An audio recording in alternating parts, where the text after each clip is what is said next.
So how do you turn your nature photos from this to this? Huh? Must I use a DSLR? Huh? Can I just use my phone camera? Huh? So many nature photography questions. Wow, how you take one? You're using your camera very good, then that's why. Hey. I can teach you, but can click or not?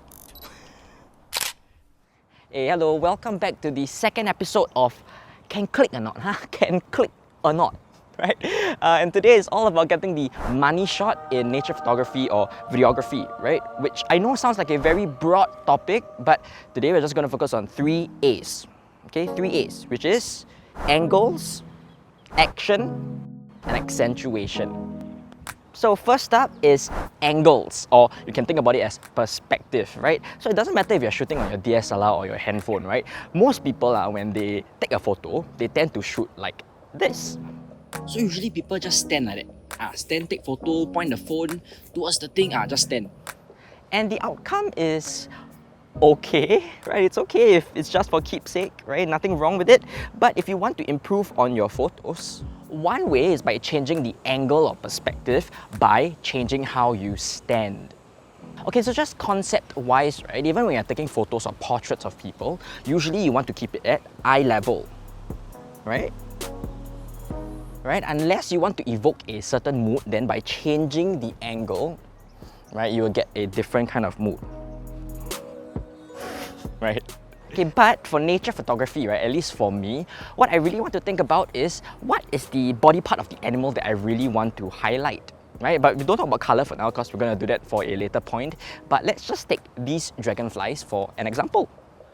Yeah, so there's actually only so much that you can see just from standing, but an animal is 3D, right? So there's so much to capture. So for example, like its eyes, right? Or maybe you want to show off its wings, right? So a lot of times you need to zoom in, but nowadays you can do it either on your phone or on your camera. There's so much options already, right? So on your camera, then you will need to get a zoom lens, right? But if it's on your phone, there are a lot of different phone options right now that have really good zoom features. But what is the important thing here, right? Because we are talking about angles, right? So sometimes to capture these shots, you actually need to squat down, right? Really get low or play with height, right? Sometimes it's above or go low, right? So take these centipedes for another example.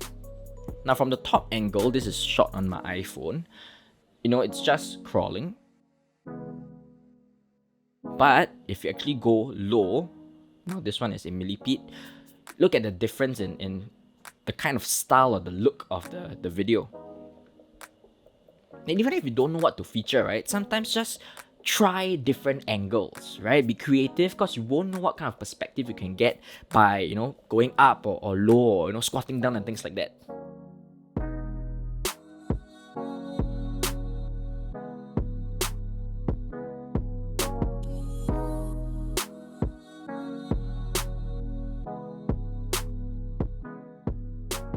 And the second A is action. Right? And when I talk about action, what I really mean is that I need you to wait.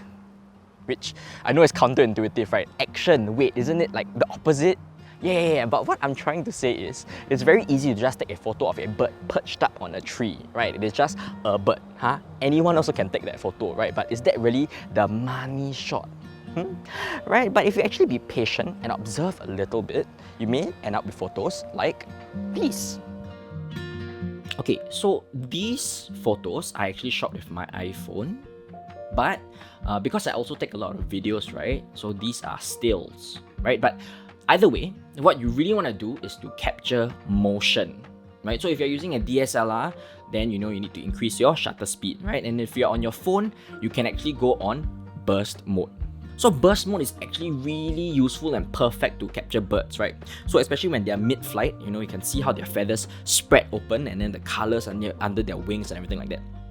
So I am using an iPhone and it's actually really simple to make the burst mode on your iPhone, which I think most people don't know. But simply, okay, so now you just turn on the camera, okay, and you look at that white shutter button, right? All you need to do is hold it and swipe to the left. And there you go, you got your burst mode.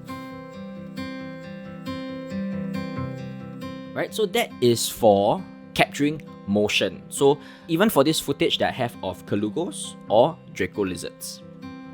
But also capturing motion, like I said, it's about waiting, right? So it really depends on how much time you have.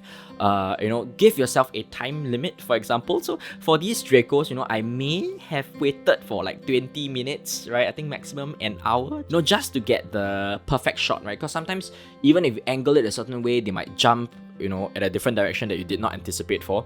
So you might not capture it. So I did take quite a while, but always have a time limit for yourself, right? If I don't get it, walk around, find other things, and then maybe you can come back to it to try again, right? But was my 1 hour worth it? I say yes.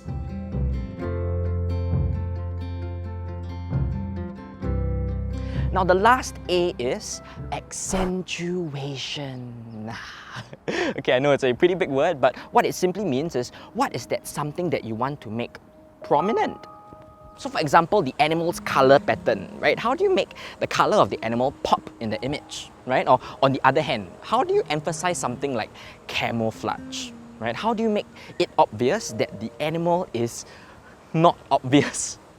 Well, a lot of it has something to do with how the subject or the animal interacts with its background.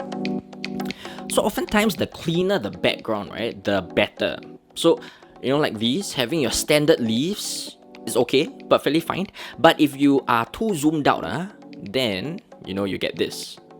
Right, you can see, got fruit here, got sky, then got this pole at the background, and this branch over here. I mean, yes, you can still see the caterpillar, but it's very cluttered, right? It's just too messy.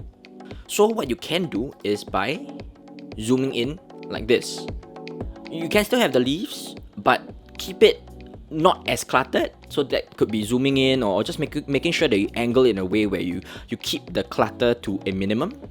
Or even for colors, right? How do you want to accentuate certain colors to make it pop, right? So it could be using opposite colors, or you can even use colors that match. So, my grey crown crane, for example, this is one that is really where the opposites just pop, right? So you can see the building, the wings, everything just pop.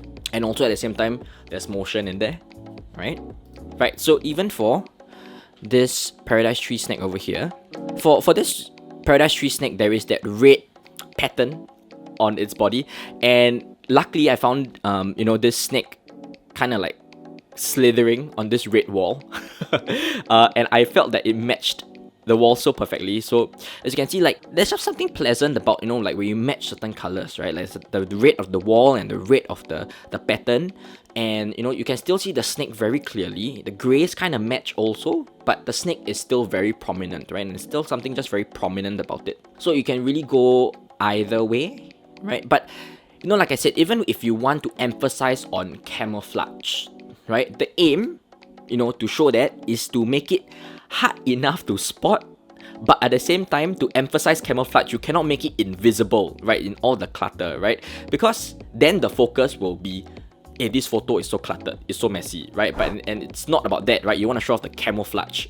So it's really about, like, you want to make it look invisible, but at the same time, if you put in maybe 40% effort, it is very visible, right? You need to find that fine balance. So again, it's about how it interacts with the background. So this is a stick insect over here. So first glance, you might be like, oh, yeah, sticks. But put enough effort, you can kind of see it, right? So that's what I mean, right? Try to keep the clutter to a minimum. So it's really, again, how your subject interacts with the background, right? Make sure it's not too cluttered.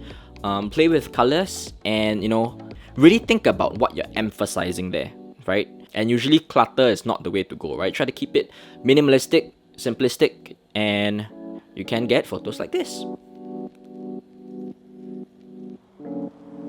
And there we go. Those are my 3 A's when it comes to getting your money shot in nature photography or videography, right? And remember, again, those are angles, action, and accentuation, right? And please feel free to tag me in any of your photos that you take after trying all these out, and tag me on Instagram and Facebook. I would really love to be a part of your photography journey.